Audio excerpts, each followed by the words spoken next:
Use the first derivative test to find the local minimum and maximum values of f of x equals 2x cubed minus 3x squared minus 36x. Okay, what we need to do here is we need to find the derivative here. And once we've done that, we want to find the critical numbers and then make a sign chart to figure out which intervals the function is increasing or decreasing on. And then we can use that information to find the local minimum and maximum values. So first, we will differentiate our function. F prime of x is equal to 6x squared plus 6x minus 36. All right. Now, to find the critical numbers, we need to know when this is undefined or equal to 0. It's never undefined, so we just need to know when it's equal to 0. Now, we can factor out a 6 on the left-hand side. That is the greatest common factor, giving us x squared plus x minus 6. We could divide by 6, but we don't want to do that. We don't want to get rid of any factors because we're going to want to make a sign chart with all of our factors. So let's make sure we're not doing anything to change the value of the derivative. We want the left-hand side to still be equal to the derivative. So instead of dividing by 6, we will just factor out a 6. And then we can factor that trinomial as well. We need two numbers that multiply to -6 and add up to 1. That's +3 and -2. And then if we set each of these equal to 0, the first factor doesn't give us any critical numbers, so that's fine. 0 equals 6 doesn't have any solutions. But if we set the other ones equal to 0, we'll get -3 and 2 as critical numbers. So we can start making our sign chart. And our critical numbers are -3 and 2. And those are going to divide everything up into 3 different intervals. And then we want to put all of the factors of our derivative on the left. So we've got 6, x plus 3, and x minus 2. And then we'll put our derivative down in the bottom. So 6 as a factor is always positive. So we've got plus, plus, plus. It's good to go. X plus 3 is a factor.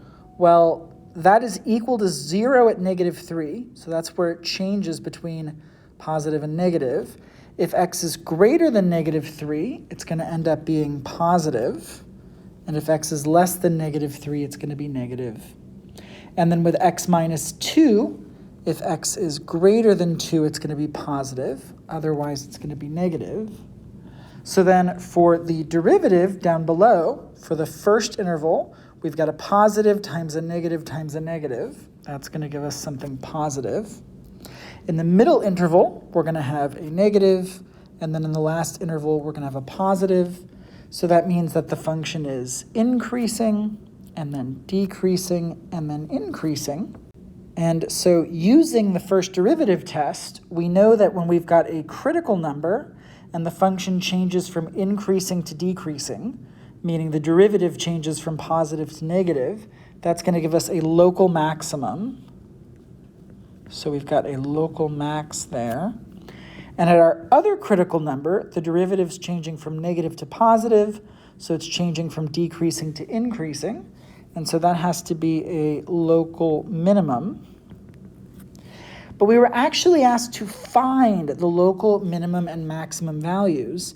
So we're going to want to plug these critical numbers into our function to figure out what the function values are. So if we start with 2, I'm going to start with the positive number because it's a little easier to do with the math. If we plug in 2 here, for the first term, 2 cubed is 8 times 2 is 16. And then plus 3 times 2 squared is 3 times 4, which is 12. And then we have minus 36 times 2 is 72. So that's going to be 28 minus 72, which is negative 44. And we know that is a local minimum from our sign chart. So we can say we have a local min of negative 44 at x equals 2. And then the other critical number that this one gave us a local maximum was at negative 3.